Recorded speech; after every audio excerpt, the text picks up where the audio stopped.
നിനക്ക് എവിടെ കിടക്കാം? സത്യം കുളിക്കാനുണ്ടായി വെളിയിൽ പോകേണ്ട ആവശ്യമില്ല. ഞാൻ അങ്ങോട്ട് നിന്നാ കറക്റ്റ് വന്ന ദിവസം എന്റെ കരണ്ടും പോയി. നീയൊക്കെ തരുന്ന 3000 രൂപയ്ക്ക് ഈ എറണാകുളം പോലത്തെ ഒരു സിറ്റിയിൽ ഇങ്ങനത്തെ ഒരു വീട് കിട്ടണമെന്ന് പറഞ്ഞു കഴിഞ്ഞാല്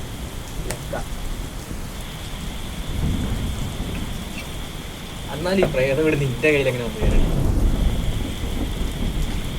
നീയൊക്കെ പറഞ്ഞതിലും കാര്യമുണ്ട്.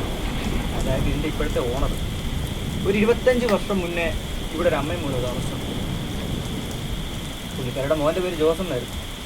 പേരെ വിളിക്കുന്ന രാമൻ ജോസ്. ചെറിയ കിറുക്കുണ്ട്. അവനെ ചികിത്സിക്കാൻ വേണ്ടിയിട്ട് അവൻ്റെ അമ്മ പണയം വെച്ചതായി. ഏത് നമ്മുടെ ഇപ്പോഴത്തെ ഓണറുടെ കയ്യിൽ.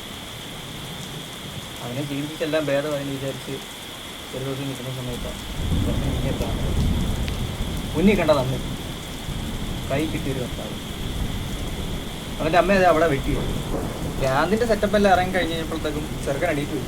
രണ്ടിടക്കുന്ന അമ്മ എൻ്റെ തിരിച്ചു. പിന്നെ അവന് കുറ്റബോധമായി. കുറ്റബോധം കയറി വേറെ എന്ത് ചെയ്യാൻ?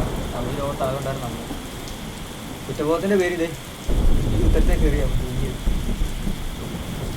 പിന്നീട് കേസും കാര്യങ്ങളൊക്കെ ആയി. കൊടുക്കം ഈ വീട് ഇപ്പോഴത്തെ ഓണറായി തന്നെ വന്നു. പുള്ളി പലർക്കും പല വാടകയ്ക്ക് ഈ വീട് കൊടുത്തിട്ടുണ്ട്. പക്ഷെ ആരും 2-3 ദിവസമൊന്നും കാട്ടിയില്ല. ഒന്നാമത്തെ കേസ് ഇവിടുത്തെ നാട്ടുകാരുടെ പറഞ്ഞുണ്ടാക്കല. ജോസിനെ ഇവിടെ കണ്ടു അവിടെ കണ്ടു, അവൻ ചിരിക്കുന്നത് കേട്ടു, കത്താളിൻ്റെ വലി കേട്ടു, ഇങ്ങനെ പലതും പറയും. പക്ഷെ ആളുകൾക്കെല്ലാം പേടിയാണ്. ഇങ്ങോട്ടൊന്ന് നോക്കാൻ പോലും.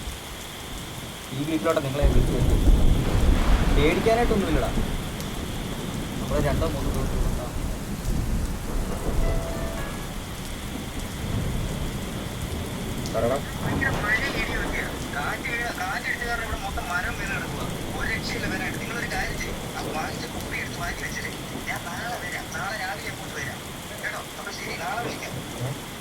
അപ്പൊ ഇതാ